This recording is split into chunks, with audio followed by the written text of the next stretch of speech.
All right, guys, got an exciting one here for you. We are talking about running back dynasty rookies, second-year players particularly that you want to keep or want to target for this year. Now, I want to do a lot more dynasty talk because I get a lot of requests for it, and I'm super passionate about keeping my players and investing in players in fantasy leagues. Redraft leagues are great, especially when you're redrafting because you get that fresh start.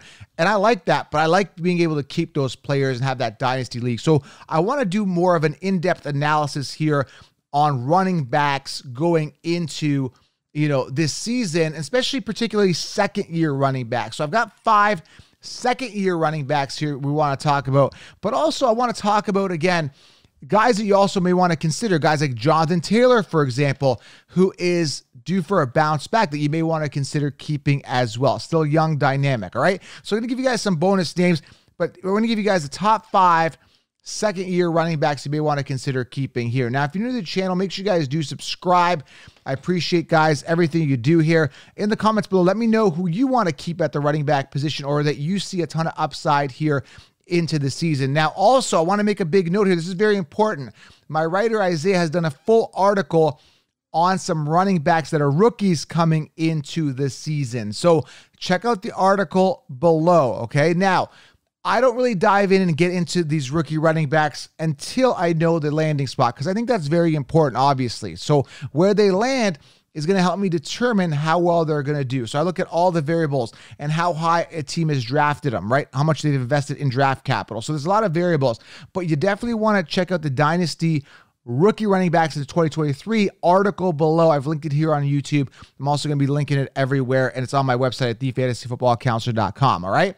All right, let's dive into this. Smash thumbs up, comment below. Let me know which running backs you like. Let's start off with number 5 here, okay?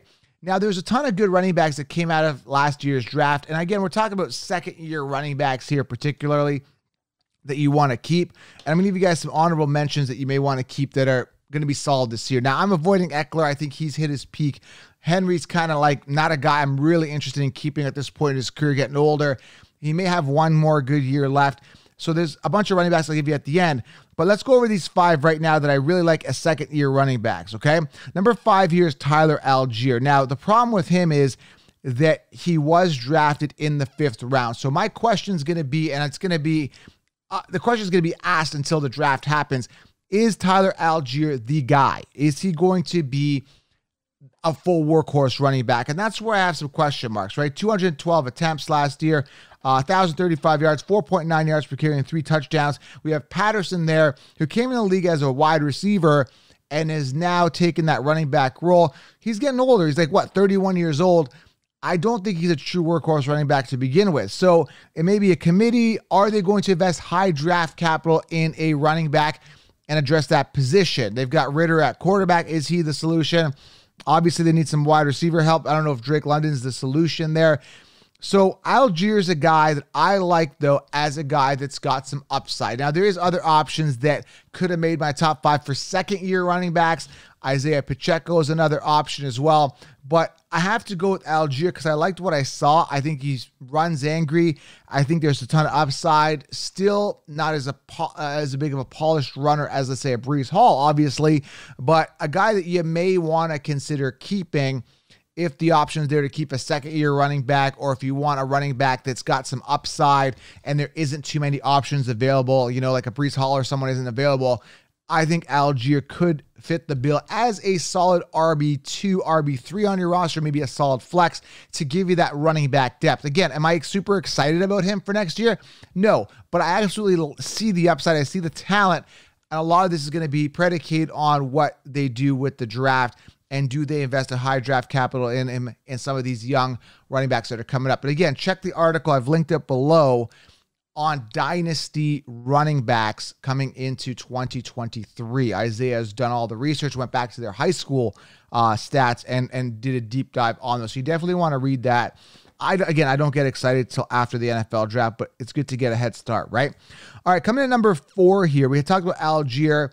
Again, dynasty running backs you want to target, keep, whatever your situation may be in your league. Number 4 is Travis Etienne. I know you're saying, well, Joe, it's not his second year. I get it. It's technically his second year because his first year he was injured. He didn't play. Travis Etienne, not a guy I was excited about last year because I needed to see more out of him, right? I didn't trust the Jacksonville Jaguars offense. I did not trust the situation, but he is absolutely explosive. He's got some fumbling and catch and drop issues. I get that, but he finished 15th this past year. But Travis Etienne's a guy that I really see some upside here. I see that the offense is gelling. I love what Trevor Lawrence is doing. I like the team, right? I like where they're going. I like the young, upside, dynamic team. Now, he had 220 attempts, 1,025 yards, 5.1 yards per carry, and 5 touchdowns, all right? So we're looking at a guy that I think has a ton of upside, young, dynamic, good high-octane offense. I like the opportunity there. Now, there is Calvin Ridley coming back. That may or may not factor in regards to taking away some of that volume. That is something we got to look at here. But Travis Etienne, I know it's his third year, technically kind of his second because he's been on the field, but a guy you may want to consider keeping with some upside, all right? Again, I like the upside is there, and that's what I'm banking on here. I like him more this year than I did last year because I've seen more, and I think he can improve and gel more into that offense. Again, we're going to have to see what they do with the draft. And I don't want to sound like a broken record, but we got to see what they do with all these players after the draft because they may invest in another running back. That's a committee, and it kind of screws the whole thing. But as of right now, they look pretty good. All right, coming at number 3 here, second-year running back, Breece Hall, 6'1", 222 pounds. 80 attempts. He didn't play, obviously, the full season. 463 yards, 5.8 yards per carry, 4 touchdowns on the ground. Looked good when he was playing. Obviously, going to be the workhorse guy. They drafted him in the second round. There's high draft capital in him. I heard he's going to be ready for the summer. Now, again, the biggest problem I have with him is obviously the knee injury takes over a year to heal sometimes. And when it does heal, is he going to come back to full force? That's a big question. And again, for most people, they do. We saw it with Saquon Barkley. It took Saquon a little bit longer. But again, that's offensive line issues and other variables. So it depends on, again, what the quarterback situation looks like. They've got some talent now at wide receiver. Is he going to come back healthy? This is something to monitor and have a better idea about in the summer. Is he running full force? They're going to want to use him. They're going to want the second round pick. Is he going to be 100% week 1? Maybe not. But we're talking keeper league. We're talking ultra dynamic talent. In a league where running backs are few and far between that have this type of upside and explosiveness and talent and all these amazing attributes, right? So Breece Hall, absolutely love him. Knee, obviously a concern, and maybe he'll be better value, and maybe somebody may not want to keep him or whatever the situation may be because they're afraid of the knee. You can capitalize, and I like the opportunity, all right? Coming at number 2 here, again, a lot of question marks here, but I love the talent, love the hunger. Dameon Pierce finished around 28th amongst running backs, 220 attempts, 939 yards, 4.3 yards per carry, 4 touchdowns on the ground, 4th round pick by the Texans. New quarterbacks coming in. They obviously need help at wide receiver. They need help in every category here. But Dameon Pierce, based on the offense that it was this past year, you got to admit the guy did pretty well considering, right? They really had no wide receivers. They were banged up all season. Focus was on him. Quarterbacks was a mess. So Dameon Pierce, based on situation, ran really hard. I know people that know Dameon Pierce, and they say that he's got a head down work ethic, doesn't like to do a lot of interviews, totally focused on the game. Dameon Pierce is a guy that you may want to consider keeping because, again, few and far between to get those workhorse running backs with that type of work ethic, with that type of talent.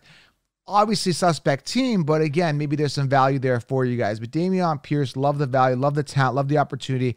I got him here as a top 5. And again, you could say Breece Hall ahead of him, but again, that knee kind of concerns me. Etienne could easily be ahead of him. Obviously more upside, more of a potent offense as of right now, more of a secure situation. And it could go either way, all right? I just like the talent of Dameon Pierce, pure heart, love him. Number 2. And number 1 goes without saying, you guys know it, Kenneth Walker, 4.6 yards per carry last year, over 1,000 yards, 9 rushing touchdowns on the ground. Didn't really get fully integrated till week 6-ish. And when he did, he finally started taking off. Young, dynamic, shifty, strong, runs. He's got everything. Everything except for a situation where we're secure here at quarterback. I think Smith may be coming back. Seahawks need some work in many areas as well, but I think he's the real deal. He's going to get himself at least 240 attempts next year, get some receiving opportunities. Kenneth Walker's the man. I mean, he had that one game which kind of concerned me. He went off to the sideline, tweaked his ankle, missed the week after. I called him out on it. He blocked me. Either way, I still like him, aside from him being a little sensitive on social media. But Kenneth Walker, for me, is a guy that I definitely like, and I like him ahead of Austin Eckler this year, and he's going to finish ahead of Austin Eckler in fantasy points. That's how much upside I see in him. Again, another situation I'm going to be monitoring in the offseason, and I'm going to see what the Seahawks do in their draft to help him. I want to see if there's more tools and more support for the young, talented Kenneth Walker, all right? So Kenneth Walker, Dameon Pierce, Breece Hall, and then the other guys, you got Travis Etienne, you got Algier, both guys that I absolutely like going into this season. Now, again, if you're deciding on a keeper, I told you I'd give you guys some bonuses. Other guys, Javonte Williams coming back should be a strong bounce back here. Still young, dynamic, a guy you may want to consider keeping at the running back position. A lot of people will be sleeping on him. You also got Jonathan Taylor due for a bounce back. I definitely think he's still great for Dynasty. I still think he's got 2-3 good solid years left in him. I don't think we've got the last hurrah to Jonathan Taylor, right? So Jonathan Taylor is another guy I love coming back, bounce back year. And again, I'm looking around thinking like there's Christian McCaffrey, but I think he's kind of past his prime. 49ers offense, I know there's kind of a revival there, but can he stay healthy considering he played 10 games the last 2 years? Prior to this 1 year, he's back now, did well. Is he really back? Then you got Saquon. We're going to have to see if he gets paid and incentivized, how that's going to work out. So there's a ton of talent at running back, but there's still question marks. A lot of people asking about keeping Tony Pollard. I like Pollard, right? But you got Zeke there still. Like, is Zeke going to continue to be a thorn? I don't like committees, right? Mixon, not a guy I like to keep, right? He's passed. He's done for me, right? I like the fresh, young talent, the young, hungry guys. And again, there's going to be a ton of rookies coming in, and I won't even rank them until I actually see where they land. I don't get excited, right? Because there was a year where Sony Michel, I was super excited on pre-draft, pre-NFL draft. As soon as I found out he was on the Patriots, I backed away. I turned and ran as fast as I could in the other direction. I faded him, and sure enough, I was right. So again, guys, you got to see the landing spot, and that's going to make a difference. But again, if you want a preview of the rookies coming in, make sure you guys are checking out the link below. Dynasty Rankings, RBs to look for. Link here below here on YouTube and on my website at thefantasyfootballcounts.com. If you've not gotten 16 rounds, go jump to the website right now. Get 16 round drafts, which you can pre-order right now. Smash thumbs up and drop a comment below. Let me know who you like at the running back position for Dynasty 2023. We'll talk soon, guys. I'm out.